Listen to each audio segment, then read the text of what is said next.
दोस्तों, मंगलयान मिशन से मंगल और चंद्रयान मिशन से चंद्रमा पर जीत हासिल करने के बाद इसरो ने अब सूरज पर फतेह पाने की ठान ली है। जी हां, भारत का सोलर मिशन आदित्य L1 एकदम सुरक्षित तरीके से लॉन्च हो चुका है, जहां इसरो के मिशन ऑपरेशन कॉम्प्लेक्स में 200 से ज्यादा वैज्ञानिक चंद्रयान 3 के विक्रम लैंडर और प्रज्ञान रोवर के रिसर्च मिशन में लगे हुए हैं। तो वहीं वैज्ञानिकों की दूसरी टोली अब सूरज को अपनी मुट्ठी में करके इतिहास रचने की कोशिश में लगी हुई है। तो आखिर कैसे सूर्य के पास पहुंचेगा भारत का ये स्वदेशी सूरजयान? क्यों छूट रहे हैं इस मिशन को कंट्रोल करने वाले वैज्ञानिकों के पसीने? और क्या इसरो के इस स्पेसक्राफ्ट को निगल सकता है उबलता हुआ सूरज? जानने के लिए बने रहिए इस वीडियो के अंत तक। दोस्तों, 23 अगस्त को भारत के इसरो ने चांद पर चंद्रयान 3 की सॉफ्ट लैंडिंग करवाई और अब भारत सूरज से भी अपनी नजरें मिलाने की पूरी तैयारी कर चुका है। जी हां, इसरो का आदित्य L1 स्पेसक्राफ्ट पूरी तरह से सुरक्षित लॉन्च हो चुका है। इसरो टीम के द्वारा पहले इसे आंध्र प्रदेश लाया गया, जहां इसे श्रीहरिकोटा सतीश धवन स्पेस सेंटर में इसरो के बाहुबली रॉकेट PSLV XL पर लोड किया गया था। फिर इसरो की टीम ने 2 दिन पहले ही इस खास मिशन की लॉन्चिंग का काउंटडाउन शुरू कर दिया था। तो दोस्तों, खुशी की बात यह है कि हमारा आदित्य L1 सुरक्षित लॉन्च हो गया है, जिससे भारत चंद्रयान 3 की सफलता के महज 10 दिन बाद ही एक बार फिर इतिहास रचने की दिशा में उड़ान भर चुका है। आज 2 सितंबर के दिन सुबह के 11:50 पर आदित्य L1 मिशन को लॉन्च किया गया। भारत का यह अंतरिक्ष यान पृथ्वी से पूरे 15 लाख किलोमीटर की दूरी पर जाकर सूर्य के गहरे राजों से पर्दा उठाएगा। और जब से इसरो ने ट्वीट करके अपने इस सूरजयान मिशन की खबर दी है, तब से लेकर दुनिया भर की स्पेस एजेंसीज में हड़कंप मच गया है, क्योंकि वहां के वैज्ञानिकों को इसरो से जलन होने लगी है और वो चाहते हैं कि वो भी कुछ बड़ा करके दिखाएं। लेकिन बड़े दुख की बात है कि फिलहाल उनके पास लॉन्च करने के लिए कोई स्पेसक्राफ्ट तैयार नहीं है। साथियों, आदित्य L1 की बात करें तो यह भारत की तरफ से सूरज को स्टडी करने के लिए भेजा जाने वाला पहला स्पेस मिशन है और धरती की ऑर्बिट से बाहर निकलने वाला 5वां मिशन है। इससे पहले इसरो चंद्रयान 1, मंगलयान, चंद्रयान 2 और चंद्रयान 3 जैसे मिशन को पृथ्वी की कक्षा से बाहर भेज चुका है, जिसमें से 3 मिशन सफल हुए हैं। और सबसे खास बात तो ये कि इन चारों मिशंस के ऑर्बिटर मिशन तो सफल हुए ही थे, यानी सभी स्पेसक्राफ्ट के ऑर्बिटर अपनी कक्षा में सही सलामत पहुंच ही चुके थे। बस चंद्रयान 2 की लैंडिंग फेल हुई थी। इसका मतलब यह है कि ऑर्बिटर मिशन में भारत का सक्सेस रेट पूरे 100% है।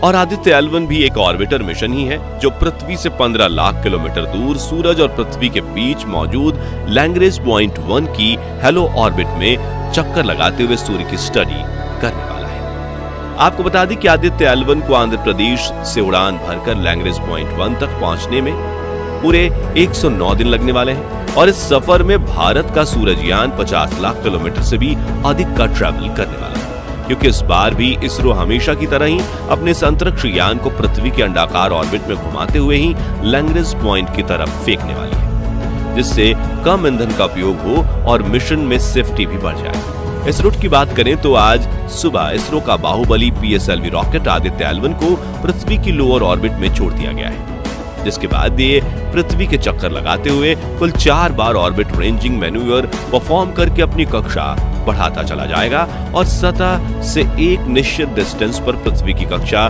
के पेरोजी पॉइंट पर तेजी से अपना इंजन फायर करते हुए पृथ्वी की कक्षा को छोड़ देगा और एक लंबा गैलेक्टिक हाईवे पकड़कर क्रूज करते हुए, यानी कि एक ही रफ्तार पर करीब 3 महीने चलते हुए L1 पॉइंट के करीब पहुंचेगा, जहां एक आखिरी चक्कर लगाकर लैग्रेंज पॉइंट 1 की हेलो ऑर्बिट को पकड़ लेगा और यहीं से आदित्य L1 की रिसर्च मिशन का शुभारंभ हो जाएगा। दोस्तों, हेलो ऑर्बिट में पहुंचने के बाद आदित्य L1 अपने सोलर पैनल्स और एंटेना को खोल देगा, जिसकी मदद से वो खुद को चार्ज करते हुए सूर्य की स्टडी करेगा और एंटेना की मदद से डेटा को डायरेक्ट इसरो के कमांड सेंटर पर भेज पाएगा। जिसके लिए ये अपने साथ एक नहीं बल्कि कुल 7 पेलोड्स ले जा रहा है। यानी अंतरिक्ष में ये इसरो का चलता फिरता रिसर्च सेंटर ही होगा, जो सौर मंडल के जन्मदाता सूर्य के ऐसे रहस्यों से पर्दा उठाएगा जो देख पूरी दुनिया में हड़कंप मचाएगा। साथियों, हमेशा से इसरो अपने स्पेस मिशन के स्वदेशी नाम रखते आया है, जैसे कि चंद्रयान और मंगलयान। ठीक उसी तरह इस मिशन का नाम भी आदित्य L1 है, लेकिन ये इसलिए रखा गया क्योंकि संस्कृत में आदित्य का मतलब होता है सूर्य और L1 यानी कि लैंग्रेज पॉइंट 1। लेकिन यहाँ गर्व की बात यह है कि इसका नाम जितना स्वदेशी है, यह खुद भी उतना ही ज्यादा स्वदेशी है। यानी कि आदित्य L1 को इसरो ने पूरी तरह से इंडिया में ही डेवलप किया है और इसे बनाने में इसरो को पूरे 16 साल का समय लग चुका है। जी हाँ, पहले आदित्य पर सिर्फ एक पेलोड लगाकर पृथ्वी की निचली कक्षा में भेजा जाना था, लेकिन फिर इसरो के वैज्ञानिक और स्पेस इंस्टीट्यूट्स ने मिलकर इसे और अपग्रेड करना जारी रखा और आखिर में 7 पेलोड्स के साथ साथ 1400 किलो का यह अंतरिक्ष यान इतना शक्तिशाली और एडवांस बन गया कि इसरो ने इसे धरती से 15 लाख किलोमीटर दूर लैंग्रेज पॉइंट 1 पर भेजने का निर्णय ले लिया। अब आपके दिमाग में यह सवाल जरूर आ रहा होगा कि आखिर इसरो आदित्य L1 को इसी पॉइंट पर भेज क्यों रहा है। तो आपको बता दें कि पृथ्वी और सूर्य के बीच अंतरिक्ष का ये बिंदु एक ऐसी जगह है जहां से आदित्य L1 बिना किसी ग्रहण या छाया के 24 घंटे 365 दिन सूर्य पर नजर बनाए रखेगा।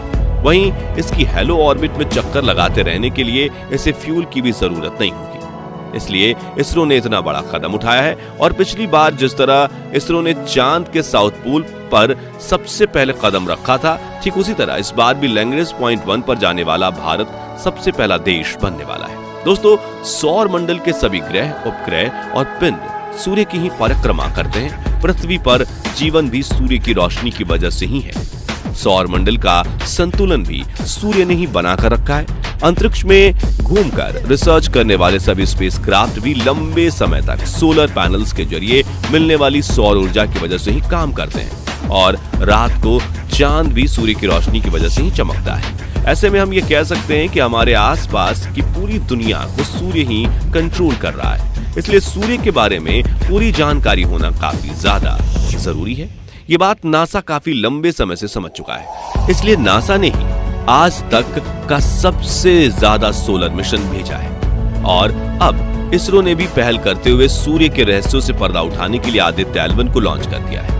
साथियों, अगर आप ये सोच रहे हैं कि क्या सूरज अपनी गर्मी से आदित्य L1 को जलाकर राख कर सकता है, तो आपको बता दें कि ऐसा कुछ नहीं होगा, क्योंकि पृथ्वी के L1 पॉइंट की दूरी 1.5 मिलियन किलोमीटर है और वहीं पृथ्वी से सूर्य 151 मिलियन किलोमीटर दूर है। यानी कि इस मिशन में हम सूर्य के सिर्फ 1% पास जाने वाले हैं। हालांकि इसरो ने इस मिशन के लिए 5 सालों की अवधि निर्धारित की है, जिससे हमें हमारे इस अंतरिक्ष यान का सामना भयंकर सौर तूफानों से जरूर हो सकता है, जो कि अंतरिक्ष में कभी भी आ जाता है। आखिर में आदित्य L1 के ऑब्जेक्टिव्स की बात करें तो सूर्य एक तारे के रूप में कैसा है वो स्टडी करेगा, सूर्य से निकलने वाले सौर तूफानों की तीव्रता पर रिसर्च करेगा, सूर्य के वातावरण की स्टडी करेगा और सूर्य से जुड़े इस तरह के कई रहस्यों से पर्दा उठाने की कोशिश करेगा कि जब सूर्य की सतह का तापमान 6000 डिग्री सेल्सियस है तो फिर सूर्य के वातावरण के आखिरी हिस्से यानी कोरोना का तापमान 1 मिलियन डिग्री सेल्सियस क्यों पहुंच जाता है। खैर, फिलहाल तो हम आदित्य L1 की लॉन्चिंग के लिए इसरो को शुभकामनाएं देते हैं। तो दोस्तों, अगर आप चंद्रयान 3 की तरह भारत के सूरजयान मिशन को भी सपोर्ट करते हैं तो कमेंट बॉक्स में आई सपोर्ट सूर्ययान जरूर लिखें और वीडियो तो अच्छा लगा ही होगा तो जल्दी से इसे लाइक और शेयर कर दीजिए। साथ ही इसरो से जुड़े कुछ ऐसे ही लेटेस्ट अपडेट्स के लिए हमारे चैनल को सब्सक्राइब करके पास वाली घंटी जरूर बजा दीजिए।